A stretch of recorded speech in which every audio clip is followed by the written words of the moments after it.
Good morning students. आज हम class 6 English reader chapter 2 के क्वेश्चन आंसर्स करेंगे। So open your notebooks and write down. First question is what did the mango tree and the banyan tree do all day long. Mango tree और banyan tree पूरे दिन क्या करते थे? The mango tree and the banyan tree talk to each other and enjoyed all day long. दोनों आपस में बातें करते थे और पूरा दिन इंजॉय करते थे।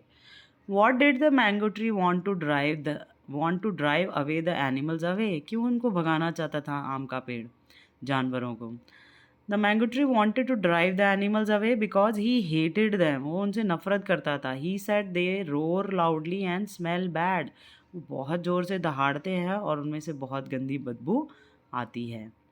What advice did the banyan tree give to the mango tree? बरगद के पेड़ ने आम के पेड़ को क्या सलाह दी? The mango tree advise the mango tree not to be so rude.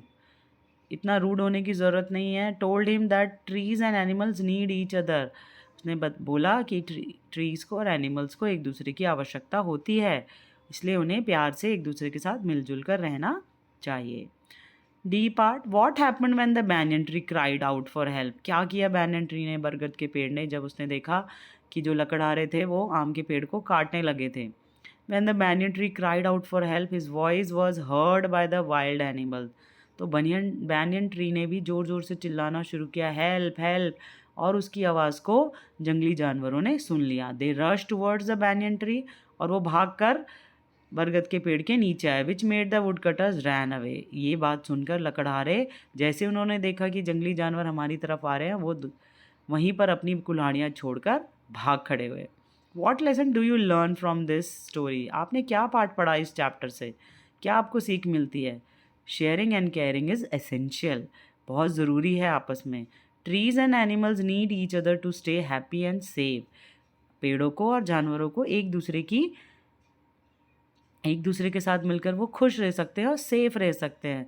We do not help each other we may fall in trouble. अगर हम एक दूसरे की मदद नहीं करेंगे तो हम मुसीबत में फंस जाएंगे। क्वेश्चन नंबर 2 है, mark tick for the correct statement and cross for the incorrect statement. तो first is the banyan tree wanted to drive the animal away. क्या वो भगाना चाहता था बैनियन ट्री? कौन भगाना चाहता था बताइए? नो, इसका होगा wrong because the mango tree wanted to drive away the animals away. Second is that there was a demon in the mango tree. क्या कोई भूत आ गया था मैंगो ट्री में? No, तो उसने जानबूझकर हिलाया था, तो ये भी wrong होगा। Two farmers came to the forest. दो लकड़हारे आए थे या दो किसान आए थे? लकड़हारे आए थे, तो ये वाला भी गलत है, राइट? लास्ट है, trees and animals need each other. Yes, we need each others. Next question is word power. Sharing and caring, harmony, trouble, rushed. ये वर्ड्स हैं, बॉक्स में दिए गए हैं, और एक आपके लिए किया गया है, सिचुएशन कॉजिंग प्रॉब्लम। इसका क्या मतलब होता है? Trouble. Living together in a friendly manner, that means harmony. Anything done in hurry, जो हम जल्दी जल्दी करते हैं, rushed. Showing kindness to others, caring. Dividing something between two or more people, that is called sharing, right? ये हमने पढ़ा था अभी बुक में। नेक्स्ट देखिए, लैंग्वेज प्रैक्टिस है। इसमें कुछ क्वेश्चंस हम बनाएंगे और कुछ आंसर्स हम बनाएंगे, राइट? तो ध्यान से सुनेंगे। वॉज के साथ अटैच करेंगे the duster on the table. मैंने एरो की सहायता से आपको दिखाया हुआ है कि कैसे क्वेश्चन एक फ्रेम होगा। Was the duster on the table, क्या डस्टर टेबल पर है? तो इसके आंसर हो सकता है दो, येस इट वॉज, हाँ हो सकता है, नो इट वॉज नॉट, नहीं डस्टर वहाँ नहीं है। दूसरा क्वेश्चन बनाएंगे, was the glass on the table, क्या ग्लास टेबल पर है?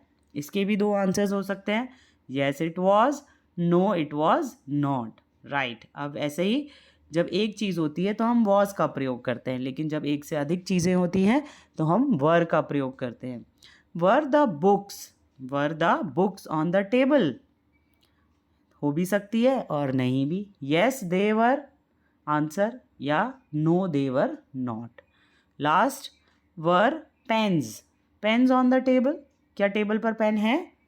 दो आंसर हो सकते हैं इसके भी, yes they were, no they were not. तो ऐसे ही क्वेश्चंस फ्रेम किया है। वॉज का प्रयोग कब होगा, जब एक चीज़ होगी, और वर का प्रयोग कब होगा, जब दो चीज़ें होगी। चलिए थैंक यू बच्चों, नेक्स्ट पार्ट में मिलते हैं आपसे, बाय।